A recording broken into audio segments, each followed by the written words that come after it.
एक साधारण लेकिन प्यार भरा घर। सुबह का समय है। माँ सुमित्रा देवी अपने बेटे अमित और बहू पूजा के लिए नाश्ता बना रही हैं। उनके चेहरे पर खुशी है। सुमित्रा देवी मुस्कुराते हुए, अरे बेटा, अभी तक तैयार नहीं हुए?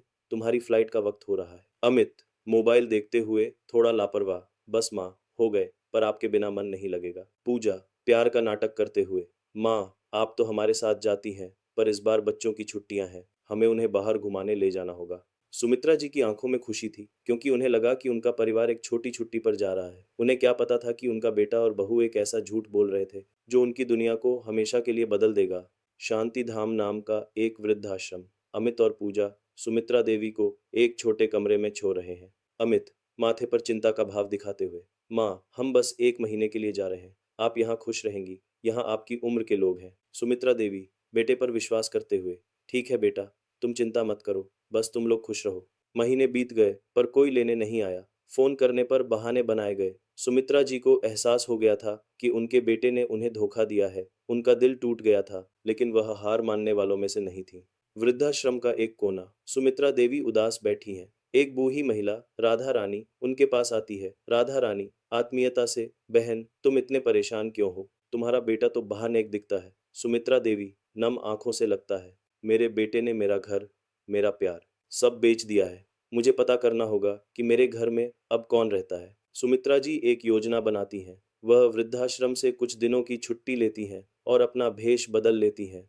वह एक गरीब महिला का रूप धारण करती हैं, जो गली गली में प्रसाद बेचती है। वह अपने पुराने घर की ओर निकल पड़ती है। उनका दिल धड़क रहा था, क्योंकि वह अपनी सच्चाई का सामना करने जा रही थी। एक भीड़ भाड़ वाली गली। सुमित्रा देवी बदले हुए भेष में प्रसाद बेच रही हैं। वह धीरे धीरे अपने पुराने घर की ओर बढ़ रही हैं। अपने ही घर के सामने खड़े होकर सुमित्रा देवी का दिल बैठ गया। घर के बाहर एक नई नेम प्लेट लगी थी, कपूर निवास। उन्हें लगा कि उनका घर बिक चुका है। उनका दिल टूट चुका था। तभी उन्हें घर के अंदर से बच्चों के खेलने की आवाज़ें आईं। सुमित्रा देवी डरते डरते घर के गेट को खटखटाती हैं। दरवाजा खुलता है और एक युवा कपल, राजन और मीना, बाहर आते हैं।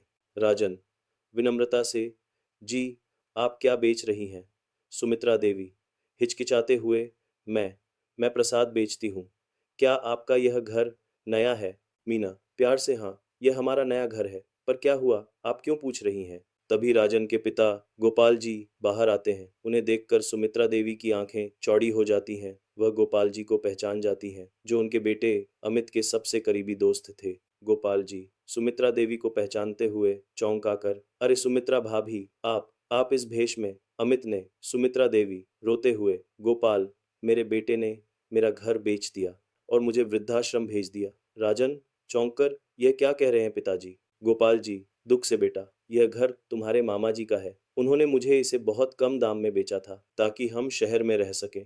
उन्होंने कहा था कि वह अपनी माँ के लिए एक बड़ा घर खरीद रहे हैं और उन्हें अपने साथ रखेंगे। सच्चाई सामने आती है। सुमित्रा जी का बेटा अमित उनके दोस्त गोपाल जी को धोखा देकर अपनी ही माँ का घर बेचकर अमीर बन गया था। वह अपनी माँ को सिर्फ एक बोझ मानता था। सुमित्रा जी को समझ आता है कि उनके बेटे ने सिर्फ उनका घर नहीं, बल्कि उनका विश्वास भी बेचा था। सुमित्रा जी वृद्धाश्रम में वापस जाती हैं। वह शांति से बैठी हैं। उनके चेहरे पर अब कोई दुख नहीं, बल्कि एक अजीब सी संतुष्टि है। गहरी हवा में आज सुमित्रा जी अकेली हैं, पर उनके मन में कोई शिकवा नहीं है। वह जान चुकी हैं कि कुछ बच्चे सिर्फ नाम के होते हैं। असली परिवार वही होता है जो आपका साथ न छोड़े। शायद उन्होंने अपना बेटा खो दिया था, लेकिन उन्हें अपनी जिंदगी का सबसे बड़ा सच मिल गया था। हम आपसे जानना चाहेंगे, क्या आप इस कहानी से सहमत हैं? क्या आपने कभी किसी ऐसे व्यक्ति को देखा है? नीचे कमेंट में अपनी राय ज़रूर बताएं और ऐसी ही और दिल छू लेने वाली कहानियों के लिए हमारे चैनल को सब्सक्राइब करना न भूलें।